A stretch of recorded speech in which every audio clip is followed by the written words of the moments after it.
Hello everyone, welcome back to D&D and Me, and we are on the Drow, and this is a good bit of lore that is on these guys. There's only 4 specific monsters under this, I believe it. Yeah, 4 specific stat blocks, but it's about a page and a half worth of actual, or about a page worth of lore on the Drow themselves, and 3 stat or lore blocks for the other monsters. There's a Drow, the Elite Warrior, the Mage, and the Priestess of Lolth. The Elite Warrior, Mage, and the Priestess of Lolth all have lore blocks, but not the regular Drow itself. So I'm just going to get straight into the lore. So, tens of thousands of years ago, the elves were divided, with those of benevolent disposition battling those that were selfish and cruel.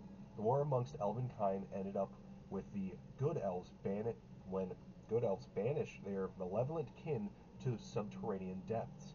This sounds familiar. It's because it kind of happened to the dwarves too. They made Duergar.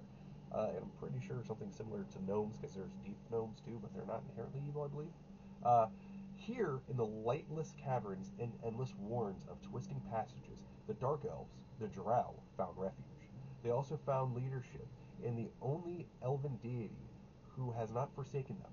At her command, the Dark Elves built an empire in the underworld, which is funny because they worship a lot of deities, at least elven deities. Children of Lolth. The Drow worship Lolth, a deity who resides in the abyss. Known as the Spider Queen or the Demon Queen of Spiders, she is a figure around which the Dark Elves have built their subterranean civilization. Whatever she demands, the Drow do, because they're afraid of dying. Or worse, turning into something fucked up. I would too. The wickedest of elves, Drow are seldom seen by the surface world. But they plot to destroy the elves that banished them. They will no longer see themselves as exiles. They are the destined rulers of the darkness, and where Lolth commands them to rise up and destroy the surface dwellers' kin, they will. Creatures of darkness. The Drow have lived underground for so long they have evolved to their surroundings and can see in the dark. However, they could no longer stand sunlight. When slaves are in short supply in the Underdark, the Drow send raiding parties to the surface to capture humanoids under the cover of darkness, bring them back to their cities to be tortured into submission. Beyond those occasional excursions, the Drow are content to remain in the subterranean realm, where they feel secure and in control. They don't. I'm going to be honest. This entire thing where they have to be inherently evil is just annoying to me, because I like playing a Drow character who's like broken away from that. Like, obviously, if you want to take this away and do your own thing and make them like a good like race or something like that, by all means. They don't have to be inherently evil, and I don't make any race inherently evil in my campaigns. My current campaign, I have outliers. Like, hobgoblins aren't necessarily evil in them. They're just another fucking side of the coin. They're doing what they see as best. And what's evil to one person is completely fine to another, and that's just how I kind of run it. Now, that being, there are people who take it fucking above and beyond, and you can easily fucking do that. Actually, I believe I just took the lore of... I'm on a tangent. I need to get back to this, because I also have to bring in Ghostfire games. Anyway, back to this.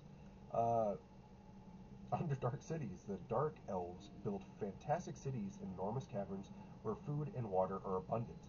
Their ability to sculpt stone rivals that... Wow, there should have been a comma there. Their ability to sculpt stone rivals that of the greatest dwarf artisans. I would say, like, if you want to, push it to, like, stone giants, because those motherfuckers are, like, really, really into artistry with their stones. Though appearing delicate, Drow settlements are structurally sound and remarkably resilient. The Drow like to hollow out enormous stalagmites and stalactites, creating populated spires that rise from the floors and ceilings. I literally took the spires and tried putting it to rise. A Drow city is sprawling metropolis enclosed by high walls.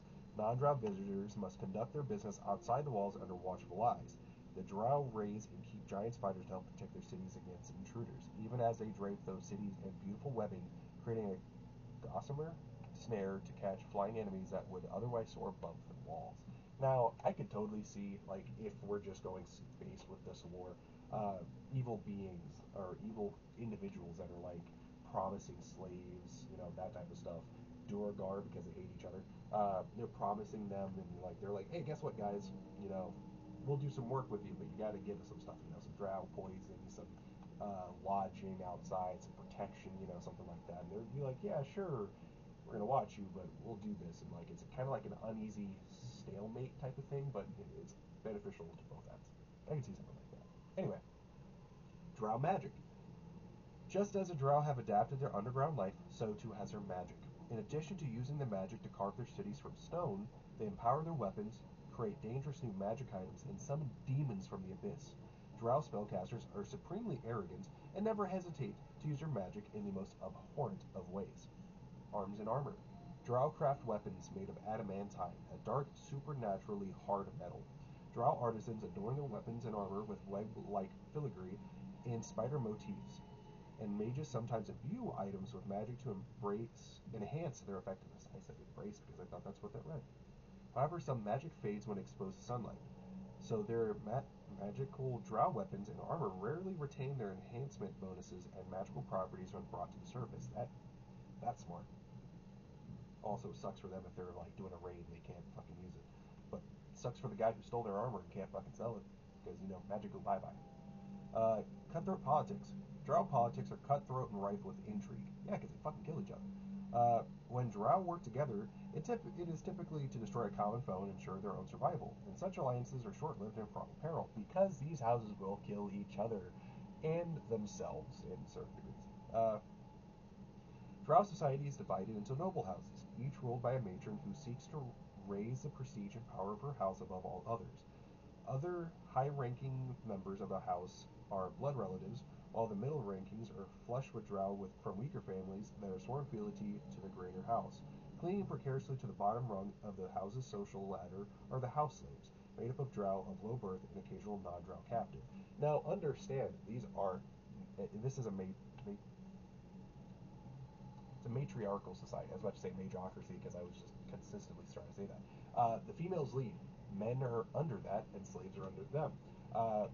If I'm correct, the highest male is held pretty high, but it's females are still pretty high. So it's based on birth, obviously. So if you have the way that I see it, it's the highest man will never top probably 3 or 4 rungs under of a house, right? So it's they can't take the leadership of a whole house and do it of their own accord. It has to fit the matriarchs above them.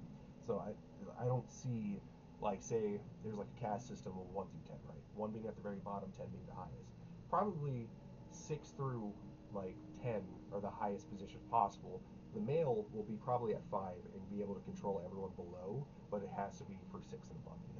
They can't do it above that. No, that's just how I see it. Now, obviously, that's more some sort of diagram, I guess, something to possibly help your brain come up or understand it, because that's how I try to. Males are really looked down upon, so that's just how it is. Oh, look, right after that matriarchal rule, maybe I should have shut my mouth and just read it. Wolf, through her faithful priestesses, dictates the rules of Drow society, ensuring that her orders and plots are carried out. Since Lolth is prone to manifesting on the material plane and directly punishing those that disobey her, the Drow have learned to heed what she says and do as her priestesses command. In Drow society, males are subservient to females. Male Drow might lead an Underdark patrol or raiding party to the surface, but he reports to a female Drow, either the matron of the house or one of her hand-picked female subordinates. Very akin to what I just said. Although male Drow can fill almost any function in Drow society, they can't be priests, nor can they rule a house. Like I said, there's always someone fucking above them. Bigger fish, not bigger fish. Poison, predelication. I don't know what the fuck that means. Distilled from spider venom and flora of the Underdark, poison can be found in abundance among the Drow. It plays an important part in their culture and politics. Drow mages concoct a viscid toxin that leaves enemies unconscious. Drow warriors coat their blades and crossbow bolts with this venom, looking forward to the interrogation and torture that follows combat. Because fuck you, you don't matter. Now, because that is all the lore that is based on just the Drow society, I'm going to go into the lowly, regular Drow. They're probably like your normal citizen. They're not like super high up by any means. You know, they're probably artisans, the normal slaves, blah blah blah, that type of shit. So here's a stat block. The Drow is a medium humanoid, elf, and neutral evil. Remember, these are just the stat blocks for 5th edition, not my personal say. They have a chain shirt, which is an AC of 15, hit point average of 13, excuse me, hit point average of 13, 3d8, speed of 30 feet. It has a strength of 10 plus 0, dex of 14 plus 2, constitution of 10, 0, intelligence of 11, 0, wisdom of 11, 0, and a charisma of 12 plus 1. Its proficient skills are perception 2 and stealth 4. Dark vision is means it's a plus 2 to proficiency. I had to think about that. Its senses are dark vision up to 120 feet and patch perception of 12. Note, its dark vision is in like a thermal scan, if I'm correct. It's like thermal instead of black and gray scale. It speaks Elvish and Undercommon, does not speak Common. It's a challenge rating 1/4, 50 experience points. It has Fey ancestry, so it has advantage on saving throws against being charmed, and magic can't put a Drow to sleep.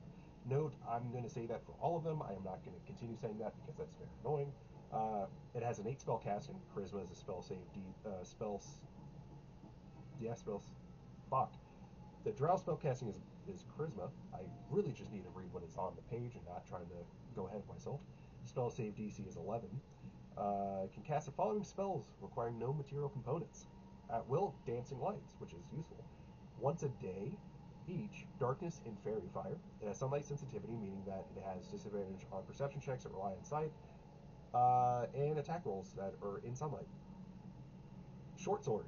The melee weapon attack, plus 4 to hit, reach of 5 feet, 1 target only, 5 average, 1d6 plus 2 piercing damage.